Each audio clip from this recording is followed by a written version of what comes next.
mantu apa kata jadi sedang terbayang ayat taulah jenah hanghi dan laki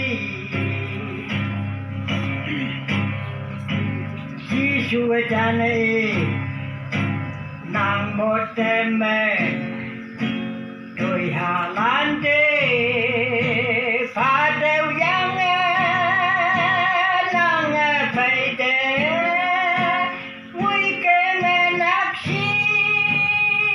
ai yên đều là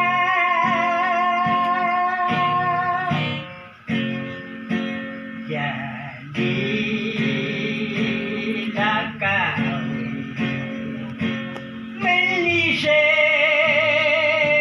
Jana Ogla Iya Ading Me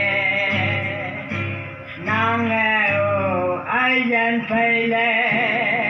Puyin Kempa Jadi Anang Ngomen Lapsi Dia Puya Yen Taulah Kada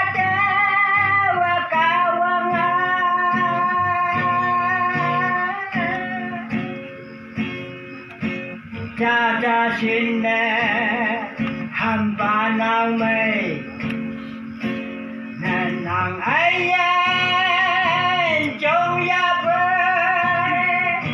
áo người bao anh kia chỉ mây châu mà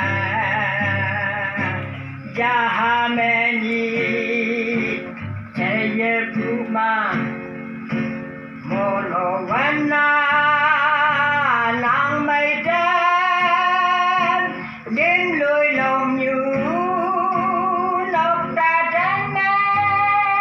nang áo phên lan jeli lắc cào he